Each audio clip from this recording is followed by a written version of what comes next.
Hello friends, स्वागत है आपका बहुत बहुत एचसीपी क्लासेस में। पिछली क्लास में जो हमने टॉपिक किया था, शब्द क्या होता है, शब्द के भेद कितने होते हैं, उसी को हम आज इस क्लास में आगे बढ़ाएंगे। अगर पिछली क्लास का कुछ भी समझ नहीं आ रहा है तो एक बार उसका गो थ्रू कर लेते हैं हम। ठीक है, शब्द क्या होते हैं? वर्णों के सार्थक मेल को हम क्या कहते हैं? शब्द कहते हैं, जिससे किसी अर्थ के होने का पता चलता है। अर्थ के आधार पर शब्दों के दो प्रकार होते हैं, सार्थक शब्द और निरर्थक शब्द। सार्थक शब्द वो जिनका कोई अर्थ हो, निरर्थक वो जो अर्थ के बिना हो, कोई अर्थ ना हो। बोलचाल में हम दोनों ही शब्दों का बहुत प्रयोग करते हैं, सार्थक शब्दों का भी और निरर्थक शब्दों का भी। चाय वाय ले आइए, जल पानी पी लीजिए, पानी वानी ले लो, रोटी छोटी खा लो। पंजाबियों में बोलते हैं ना, रोटी छोटी खा लो, है ना। तो ये सारे क्या है, सार्थक निरर्थक का जोड़ा होता है। सार्थक शब्दों को हमने फर्दर डिवाइड किया था चार पार्ट्स में। चार पार्ट्स के आधार पर उनको डिवाइड किया जाता है, उत्पत्ति के आधार पर, रचना या बनावट के आधार पर, प्रयोग के आधार पर और अर्थ के आधार पर। उत्पत्ति के आधार पर और रचना या बनावट के आधार पर हमने कर लिया था लास्ट क्लास में। उत्पत्ति के आधार पर मैंने आपको 5 बताए थे, तत्सम, तद्भव, देशज, विदेशज और संकर। तत्सम शब्द कौन से होते हैं? तत्सम वो जो संस्कृत के होते हैं, संस्कृत के ऐसे शब्द जिनका बिना रूप परिवर्तन किए हम अपने बोलचाल में या व्याकरण में प्रयोग करते हैं शब्दों का, वो तत्सम होते हैं। तद्भव शब्द वो जो संस्कृत से निकाले हुए हैं, संस्कृत शब्दों का रूप परिवर्तन करने के बाद हम उनका प्रयोग करते हैं, ऐसे शब्दों को तद्भव शब्द कहते हैं। और तत्सम से तद्भव होने की प्रक्रिया को तद्भवीकरण कहा जाता है। तीसरा था देशज शब्द। देशज देश में जन्म लेने वाले, जो किसी एक भौगोलिक क्षेत्र में बोलचाल में प्रयोग किए जाते हैं, ऐसे शब्दों को देशज शब्द कहा जाता है। विदेशज शब्द या आगत शब्द जो बाहर से आए हैं, जिनका जन्म विदेश में हुआ है, जो हमारे देश में आने के बाद बोलचाल में या लिखने में प्रयोग होने लगे। तो विदेशी हमारे दो ही तरह के विदेशी आए, अरबी और फारसी और यूरोपियन। यूरोपियन में हमारे कौन से शब्द हैं? पुर्तगाली शब्द, डच शब्द, अंग्रेजी शब्द, फ्रांसीसी शब्द, जापानीज शब्द, वो सारे के सारे क्या हैं? हमारे यूरोपियों से प्रभावित शब्द हैं। ठीक है, इसका एक पूरा चैप्टर है जो कि हम करेंगे अभी। नेक्स्ट था हमारा संकर शब्द। संकर शब्द कौन से होते हैं? संकर शब्द वो शब्द होते हैं जो दो स्रोतों के आधार पर, जो दो नए मतलब अलग अलग स्रोतों से जन्मे हैं और उनको मिलाकर एक नए शब्द का निर्माण किया है, ऐसे शब्दों को हम संकर शब्द कहते हैं। रचना या बनावट के आधार पर हमने 3 किए थे, कौन कौन से? रूढ़ शब्द, यौगिक शब्द और योगरूढ़ शब्द। समझ में आ रहा है? रूढ़, यौगिक और योगरूढ़। रूढ़ शब्द कौन से थे? रूढ़ शब्द हमारे वो थे जो मूल होते हैं, जिनको हम आगे सार्थक शब्दों में विखंडित या तोड़ नहीं सकते। यौगिक शब्द कौन से होते हैं? जिनमें उपसर्ग, प्रत्यय या नए शब्द जोड़कर एक नया शब्द बनाया जाता है। योग एक जोड़ने से, एक के जोड़ने से जो शब्द बनते हैं वो यौगिक होते हैं। अगर हम उन्हें तोड़ दें तो सार्थक अर्थ में तोड़ा जा सकता है आराम से, है ना। तो ऐसे शब्दों को यौगिक शब्द कहा जाता है। योगरूढ़ शब्द कौन से होते हैं? जो बनावट में तो यौगिक होते हैं और अर्थ में रूढ़ होते हैं, ऐसे शब्दों को योगरूढ़ कहा जाता है। इसमें सारे पर्यायवाची आ जाएंगे। बहुब्रीहि समास के जो एग्जाम्पल हैं वो सारे हमारे क्या हैं? योगरूढ़ शब्द हैं। तो इसी सफर को, इसी चीज को हम थोड़ा आगे बढ़ाएंगे। 2 हम पार्ट कर चुके थे, आज हम तीसरा पार्ट करेंगे, और जो है अर्थ के आधार पर, जो है अर्थ के आधार पर। ये शब्द चैप्टर चल रहा है, समझ में आ ही गया होगा। अर्थ के आधार पर कितने तरह के होते हैं? 4 तरह के। सबसे पहला है इसमें एकार्थी शब्द। सबसे पहले क्या है? एक आर्थी शब्द। एकार्थी शब्द कौन से होते हैं? नाम से पता चलता है, एक प्लस अर्थी। इसको हम तोड़ेंगे तो कौन सा है? एक प्लस अर्थी। संधि कौन सी है एक अर्थी में? संधि कौन सी है? संधि को भी आप आराम से, हर किसी शब्द में संधि होती है, आराम से आप उसका रिवीजन कर सकते हो। एक आरती में, एक में क्या है अ, और इसमें भी क्या है अ। जब जिस संधि में दो समान वर्ण होते हैं, दो छोटे मिलकर क्या बनाते हैं बड़ा, तो कौन सी संधि हो गई, दीर्घ संधि, है ना। जहां भी आपको बड़ा आ दिखे, बड़ी ई दिखे, बड़ा उ दिखे, उसमें कौन सी संधि होती है, दीर्घ संधि होती है। ये हम संधि वाले चैप्टर में करेंगे।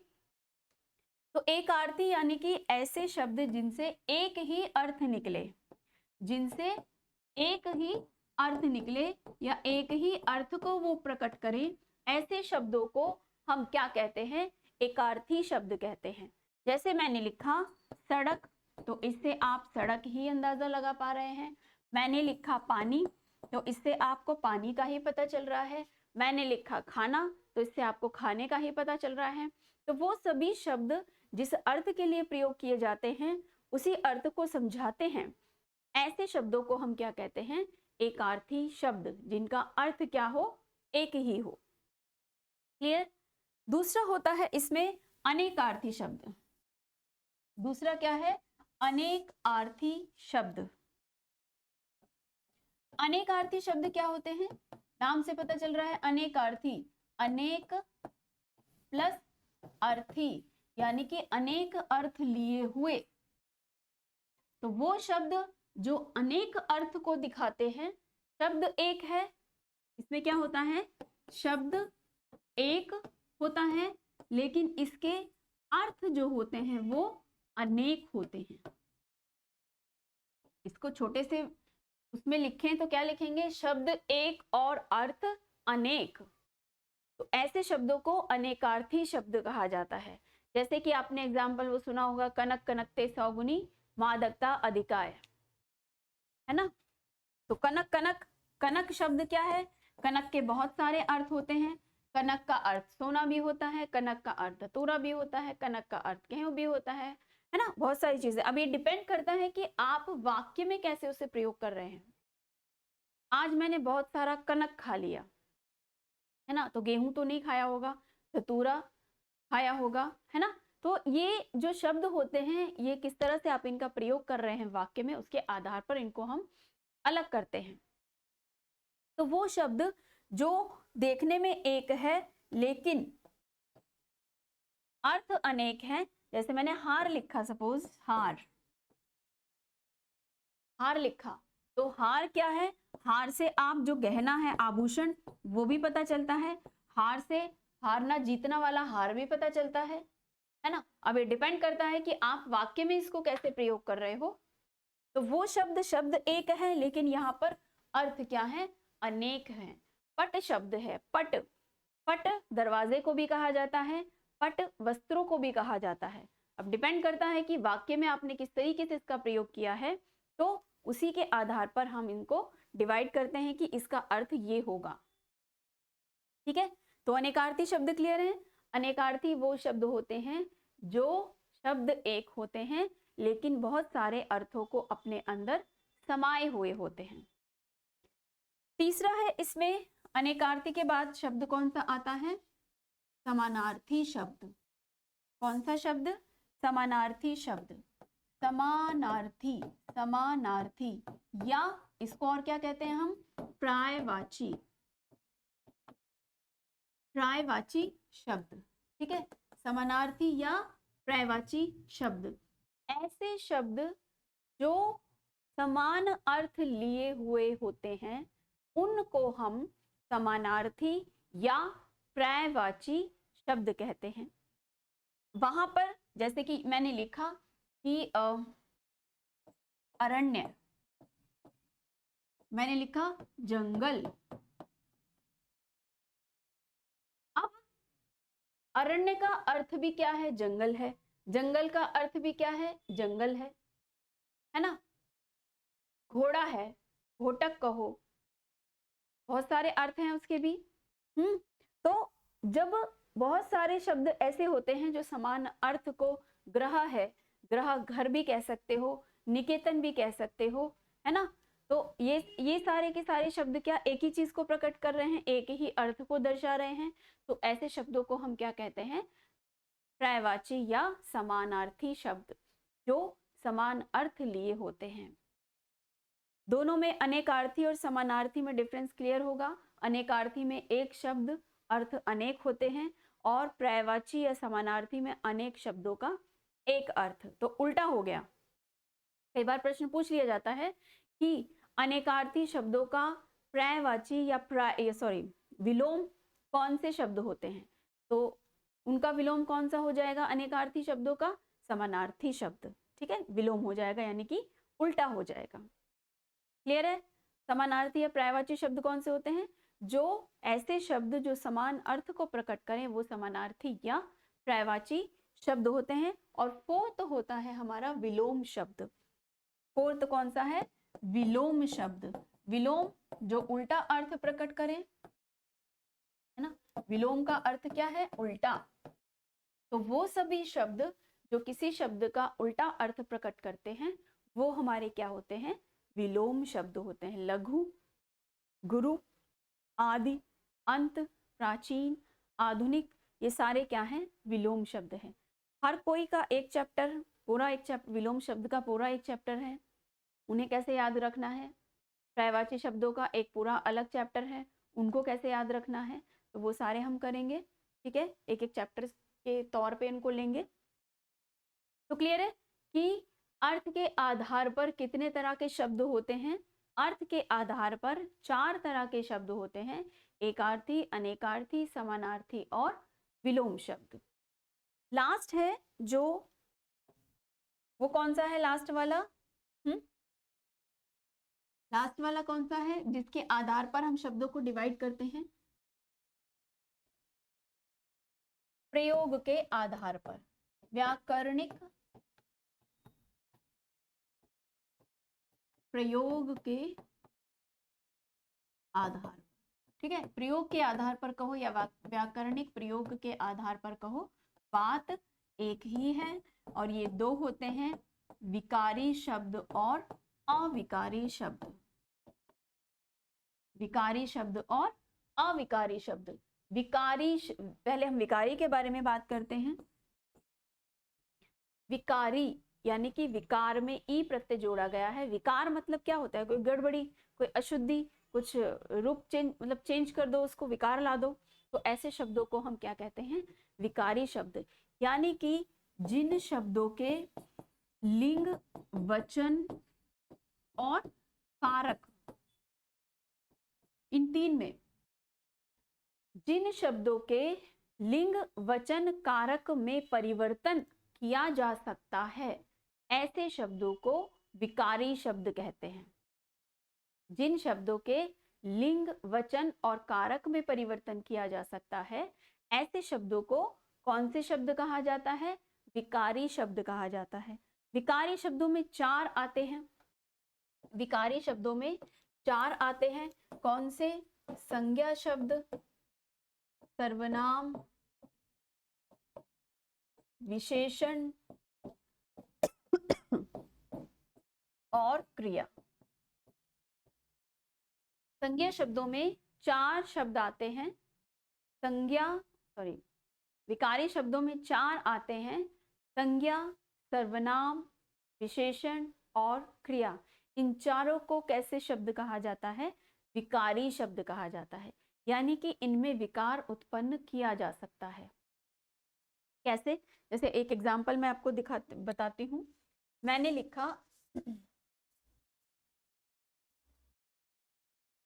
लिखा सपोज लड़का। सॉरी मैंने लिखा लड़का। अब इसके लिंग में परिवर्तन हो सकता है, लड़की हो गया। वचन में परिवर्तन हो सकता है, लड़के हो गया। ठीक है, कारक में परिवर्तन हो सकता है, लड़के की, लड़की का की का, है ना, संबंध कारक। तो जिनके लिंग वचन कारक में परिवर्तन हो सकता है, संज्ञा के लिंग वचन कारक, क्योंकि कौन सी संज्ञा है लड़के में? जो लड़का है ये कौन सी संज्ञा है? व्यक्तिवाचक है कि जातिवाचक है? जातिवाचक है। व्यक्तिवाचक कौन सी होती है? जो किसी हम पर्टिकुलर नाम से उसको प्रदर्शित करते हैं। ठीक है, ये क्या है? जातिवाचक, जो पूरी लड़का प्रजाति को, जाति को शो कर रहा है। तो यहाँ कौन सी संज्ञा है? जातिवाचक संज्ञा। तो इसके हमने लिंग वचन कारक में परिवर्तन कर दिया। आप विशेषण को भी देख सकते हो। विशेषण जैसे मैंने शब्द लिया अच्छा लिया, सपोज वह लड़का अच्छा है, वह लड़की अच्छी है, वो लड़के अच्छे हैं। इनके भी हमने क्या लिंग वचन कारक में परिवर्तन कर दिया। जब आप किसी ना किसी चीज में परिवर्तन कर सको, जिसमें परिवर्तन हो जाए, तो ऐसे शब्दों को हम क्या कहते हैं, विकारी शब्द कहते हैं। क्रिया में भी हो जाएगा, वैसे कोई प्रॉब्लम नहीं है।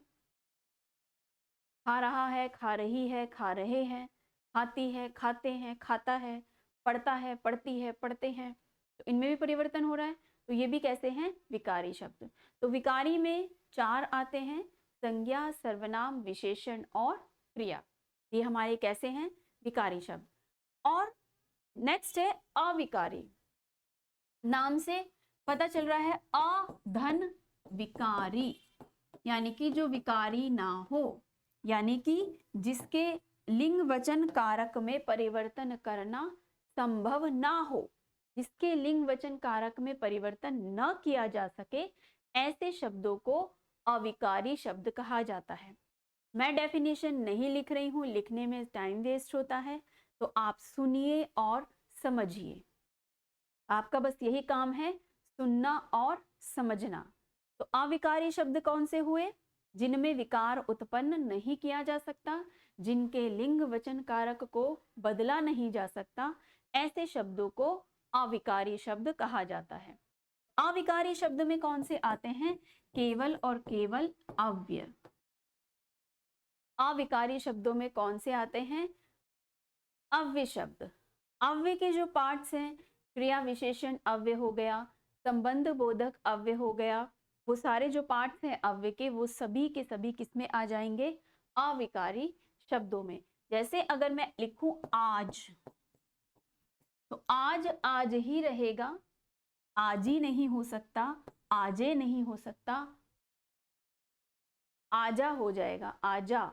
आजा तो इसका अर्थ ही अलग हो गया, ठीक। तो समझ रहे, जिसमें आप परिवर्तन नहीं कर सकते। इधर है, इधर ही रहेगा, इधर ही नहीं हो सकता, उधरू नहीं हो सकता, उधर है, उधर ही रहेगा, कुछ नहीं बदल सकता। धीरे है, धीरे ही रहेगा, धीरा नहीं कर सकते। तो समझ रहे, वो सभी शब्द या अव्यय शब्द आप कह सकते हो। जो अव्यय है वो अविकारी हैं, जो अविकारी हैं वो अव्यय है। प्रश्न ये आता है कि एकमात्र अविकारी शब्द कौन से हैं, तो एकमात्र अविकारी शब्द कौन से हैं, अव्यय शब्द। और अव्यय के जितने भी पार्ट्स होंगे वो सारे के सारे ऑटोमेटिकली क्या हो गए, अविकारी हो गए। क्लियर है। विकारी और अविकारी में क्या डिफरेंस होता है, विकारी वो जिसमें विकार उत्पन्न किया जा सके, यानी कि जिसके लिंग वचन कारक में परिवर्तन किया जा सके। अविकारी कौन से, जिसमें विकार उत्पन्न न किया जा सके, यानी कि जिसके लिंग वचन कारक में परिवर्तन संभव ना हो, ऐसे शब्दों को अविकारी कहा जाता है। और अविकारी एकमात्र है वो है अव्यय। क्लियर है, समझे। तो ये थे हमारे शब्द के भेद, जो जिनको हमने 4 आधारों पर विभाजित किया था। उत्पत्ति के आधार पर, अर्थ के आधार पर, रचना या बनावट के आधार पर और प्रयोग के आधार पर। उम्मीद करती हूँ आपको वो सभी वर्गीकरण समझ में आ गया होगा बिना किसी परेशानी के, क्योंकि बहुत आराम से क्लास चल रही है, इतनी स्पीडली नहीं चल रही है, आराम आराम से कर रहे हैं। क्लियर है, समझ में आ रहा है सबको। उम्मीद करती हूँ, समझ में, उम्मीद ही कर सकती हूँ मैं आपसे कि आप सबको समझ में आ रहा होगा। और वीडियो को लाइक भी कर दीजिए, लाइक का बटन होता है उसे प्रेस कर दीजिए। शेयर करें तो बहुत ही अच्छी बात है आपके लिए। देखिए, वीडियो अगर आपको अच्छा लगता है, मैं आप ये नहीं कह रही आप मेरा ही वीडियो, किसी का भी, अगर आपको लगता है कि आपने उस वीडियो ने आपको कोई भी नॉलेज दी है, आपको कोई भी चीज़ समझाई है अच्छे से, तो उसको लाइक करना आपका एक मोरल वैल्यू नजर आती है, अगर आप उसे लाइक या शेयर करते हो। सब्सक्राइब कर देंगे तो वैसे ही वीडियो, अगर आप और नॉलेजेबल वीडियो चाहिए उस यूट्यूब के थ्रू, उस चैनल के थ्रू, तो आप उसे सब्सक्राइब भी ज़रूर कीजिए। ठीक है, तो ये हमारा शब्द का जो वर्गीकरण था वो यहाँ पर कंप्लीट होता है।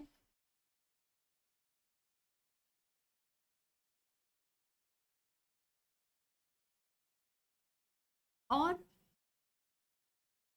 क्लास को आज हम इतना ही छोड़ते हैं, क्योंकि नया चैप्टर को हम नई क्लास से शुरू करेंगे और इसके जो क्वेश्चंस हैं वो हम तब करेंगे जब इससे जुड़े हुए जो चैप्टर्स हैं हम उनको कर लेंगे। जैसे कि विलोम शब्द है, जैसे कि पर्यायवाची शब्द हैं, तो इनको एक पूरी एक क्लास हम इनको समर्पित करेंगे इन टॉपिक्स को। ठीक है, छोटी आज की छोटी क्लास रही। मैं समझती हूँ कि जो कम टाइम की वीडियोस होती हैं उनको बच्चे ज़्यादा देखते हैं, लेकिन जो टॉपिक है जब तक पूरा ना हो तब तक वो, अगर बीच में आप किसी चीज़ को छोड़ दें तो वो समझ नहीं आता। तो जिसको पूरा करवाना होता है वो तो पूरा ही करवाना पड़ता है, चाहे उसमें 1 घंटा लगे या 2 घंटे लगें। लेकिन अगर कोई चीज़ पूरी हो गई है तो हम उसको थोड़ा सा भी करके छोड़ सकते हैं। मेन बात यह है कि आप लोगों को वो चीज़ समझ में आनी चाहिए, क्लियर होनी चाहिए, है ना। तो यहाँ पर हमारा शब्द का चैप्टर खत्म होता है। इसमें जो टॉपिक्स हैं वो हम अगली क्लास में लेंगे। धन्यवाद। Thank you so much.